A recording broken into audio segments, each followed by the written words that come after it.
Bienvenue dans cette enquête exclusive. Aujourd'hui, nous parlons de Zerto, jeune youtubeur qui a ruiné sa vie en jouant à l'ordinateur.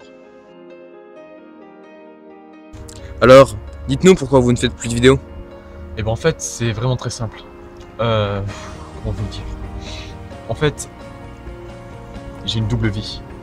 Dans le domaine on m'appelle Kiwiman. Et pourquoi des kiwis?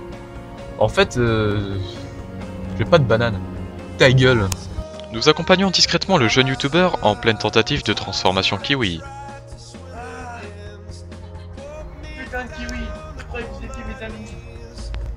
Il sera emmené à l'hôpital le plus proche, de ce qui pourquoi il ne fera plus de vidéos pendant plusieurs mois.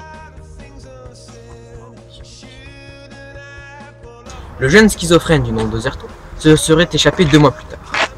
Mais qu'est-il en train de faire?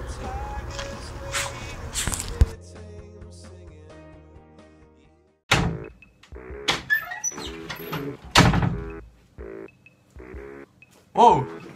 Hey! Bonjour à toutes et à tous, c'est Zerto et aujourd'hui on se retrouve pour un anime critique numéro 3 qui d'ailleurs va se renommer La Minute Manga, tout simplement parce que comme ça je pourrai attendre mes sujets sur les mangas et pas uniquement sur les animes. Et aujourd'hui on va s'attaquer à Shingeki no Kyojin. Et j'ai toujours pas d'intro.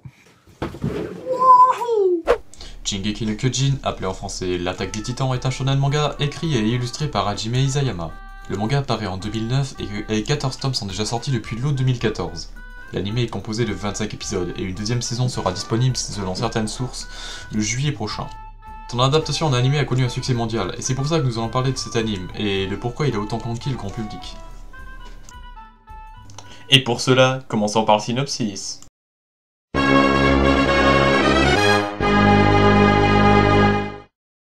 Dans un monde ravagé par des titans mangeurs d'hommes depuis plus d'un siècle, les rares survivants de l'humanité n'ont d'autre choix pour survivre que de s'enfermer dans une cité-forteresse. Eren rêve de sortir de cette forteresse pour y découvrir le monde réel, mais ne peut pas à cause de ces titans occupant la triste réalité de ces lieux, fait de désespoir et de démotivation face à l'impuissance humaine pour combattre ces titans presque intuables. Dépité de cette impuissance, il souhaite entrer dans le corps d'élite pour les éliminer un par un de ses propres mains après avoir assisté à la mort de sa mère causée par l'un d'eux.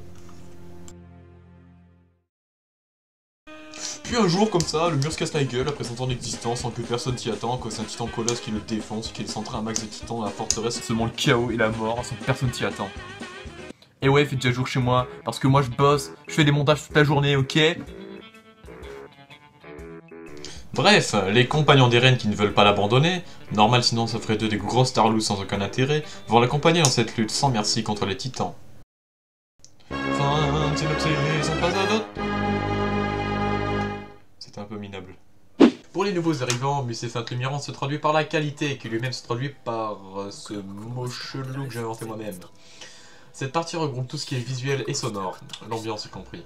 Commençons par le visuel. Le manga comporte des dessins plutôt sympas, bien que très basiques. Ce qui est un bon point, mais pas vraiment si on prend du recul et qu'on compare ces dessins avec ceux de Berserk. Oups, je bande. Bref, et pour ce qui est de l'anime...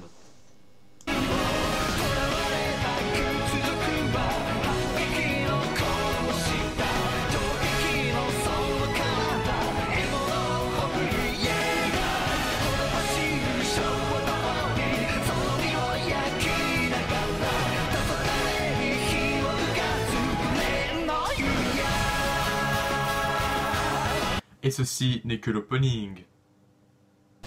Rien à redire au niveau de qualité des dessins et d'animation. C'est encore là un très bel anime que je vous présente. De plus, je vous conseille comme moi d'essayer de le regarder en Full HD de façon légale ou non. Comme moi. Et au niveau audio, vous vous en doutez, c'est de la bombe de musique d'ambiance. Les thèmes collent tous plus ou moins. Ils ne sont pas révolutionnaires, mais sont vraiment super importants pour l'immersion. Et d'ailleurs, parlons-en de cette immersion. Oh my fucking god, is that fucking immersion. Vous êtes toujours oppressé par ces putains de titans moches sans aucune expression. Ils peuvent arriver de partout et sont tellement puissants que les soldats ne pourront rien faire contre eux. Même s'il s'agit d'un personnage assez important, je vous préviens, dans cet anime, la mort est partout.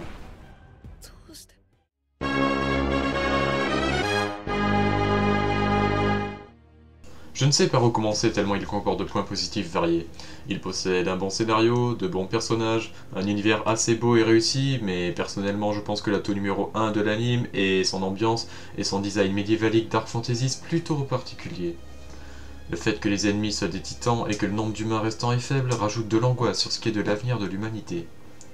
Cette ambiance est poignante et je vous conseille vivement de regarder l'anime en HD avec le sang à fond dans le casque. Selon moi, le point positif qui mérite de se placer à la deuxième place est sans hésiter l'univers. Et ouais, faire partie des derniers êtres vivants et être enfermé dans une forteresse, c'est franchement cool au final. C'est sûr que le créateur de la série en connaissait déjà un rayon sur le thème médiévalique, et puis merde quoi, des armes à gaz balançant des crochets dans tous les sens. C'est franchement cool quoi. Bon ok, ça m'a plu à rappeler Spider-Man, j'ai des références de merde et alors? Enfin, je trouve personnellement que tout l'univers est cool sans exception. Le troisième et dernier point positif restera son style graphique assez spécifique avec des contours prononcés, ce qui rend un air assez moche au personnage, et dites-vous que c'est un très bon point positif. Ça change des personnages beaux et bien dessinés des mangas classiques. Pour conclure, Shingeki no Kyojin se démarque aussi bien de son univers que de son style graphique. Il a vraiment une personnalité à lui-même, ce qui le démarque des autres mangas du moment, ce qui est sans doute l'origine de son succès avec les Titans.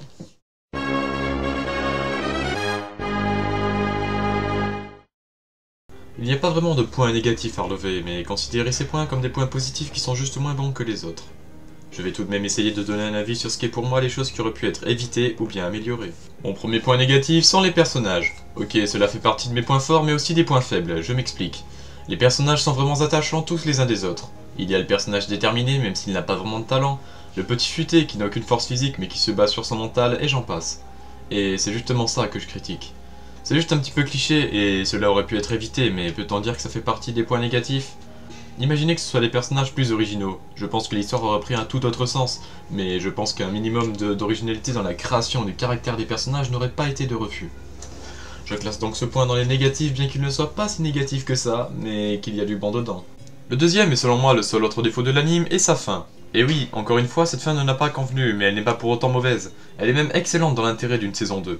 N'oubliez pas que c'est seulement la fin de la saison 1 et qu'elle me fait baver à l'idée de découvrir cette nouvelle saison.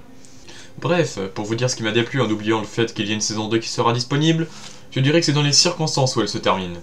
On nous donne beaucoup d'informations quant à la guerre titan contre humains. Les humains ont une petite chance de victoire d'une certaine manière qui prendra du temps, et la fin est beaucoup trop brusque pour nous expliquer comment va se passer cette fameuse stratégie. D'où l'arrivée de cette saison 2. C'est plutôt très difficile à expliquer sans spoil, mais si vous regardez l'anime sans être au courant d'une saison 2, vous risquez d'être déçu. Bref, c'est tout pour cet anime critique numéro 3 qui j'espère vous aura plu. Je vous rappelle que tout ce qui a été dit dans cette vidéo n'est que mon avis personnel et que j'attends un maximum de respect pour l'avis des autres dans les commentaires. Sinon tu peux aller t'abonner à mon Twitter, à ma nouvelle page Facebook tiens d'ailleurs que je viens d'ouvrir, ou tu peux même t'abonner à la chaîne, ça me fait vachement plaisir, on fera une bouffe et tout ça bref. Et moi je vous dis à la prochaine.